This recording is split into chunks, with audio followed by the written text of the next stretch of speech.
सबको जय मसीह की ऑडियो बाइबल सीरीज में आपका स्वागत है। आज हम पढ़ेंगे नीति वचन अध्याय 3।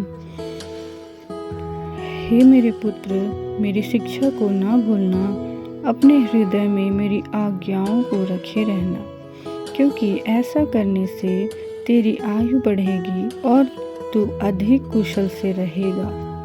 कृपा और सच्चाई तुझसे अलग ना होने पाए, वरन उनको अपने गले का हार बनाना और अपनी हृदय रूपी पटिया पर लिखना, तो तू परमेश्वर और मनुष्य दोनों का अनुग्रह पाएगा।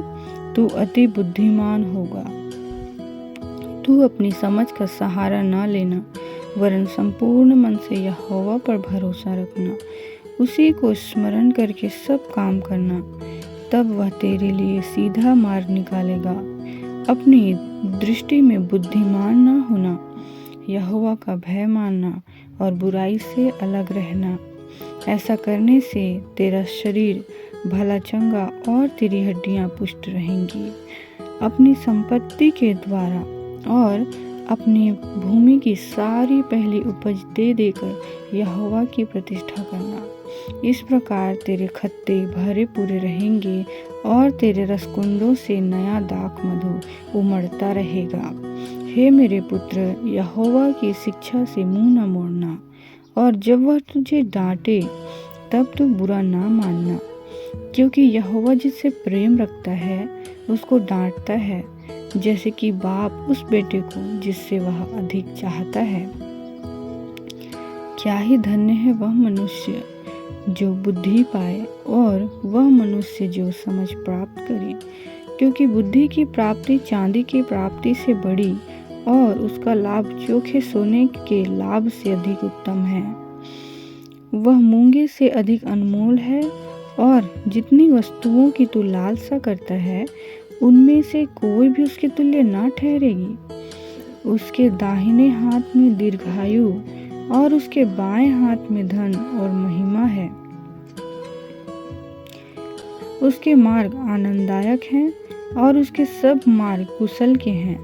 जो बुद्धि को ग्रहण कर लेते हैं उनके लिए वह जीवन का वृक्ष बनती है, और जो उसको पकड़े रहते हैं वह धन्य है। यहोवा ने पृथ्वी की नींव बुद्धि ही से डाली और स्वर्ग को समझ ही के द्वारा स्थिर किया। उसी के ज्ञान के द्वारा गहरे सागर फूट निकले और आकाश मंडल से ओस टपकती है। हे मेरे पुत्र, ये मेरी बातें तेरी दृष्टि की ओट में ना होने पाए। खरी बुद्धि और विवेक की रक्षा कर, तब इनसे तुझे जीवन मिलेगा और ये तेरे गले का हार बनेंगे। तब तू अपने मार्ग पर निडर चलेगा और तेरे पाँव में ठेस ना लगेगी। जब तू लेटेगा तब भय ना खाएगा, जब तू लेटेगा तब तुझे सुख की नींद आएगी। अचानक आने वाले भय से न डरना, और जब दुष्टों पर विपत्ति आ पड़े तब न घबराना, क्योंकि यहोवा तुझे सहारा दिया करेगा और तेरे पाँव को फंदे में फंसने ना देगा। जिनका भला करना चाहिए, यदि तुझ में शक्ति रहे तो उनका भला करने से न रुकना।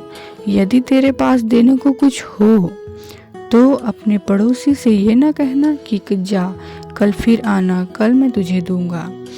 जब तेरा पड़ोसी तेरे पास बेखटके रहता है तब उसके विरुद्ध बुरी युक्ति न बांधना। जिस मनुष्य ने तुझसे बुरा व्यवहार न किया हो उससे अकारण मुकदमा खड़ा न करना। उपद्रवी पुरुष के विषय में डाह न करना, न उसकी सी चाल चलना, क्योंकि यहोवा कुटिल से घृणा करता है, परंतु वह अपना भेद सीधे लोगों पर प्रकट करता है। दुष्ट के घर पर यहोवा का श्राप और धर्मियों के वास स्थान पर उसकी आशीष होती है। ठट्ठा करने वालों से वह निश्चय ठट्ठा करता है और दीनों पर अनुग्रह करता है। बुद्धिमान महिमा को पाएंगे और मूर्खों की बढ़ती अपमान ही की होगी।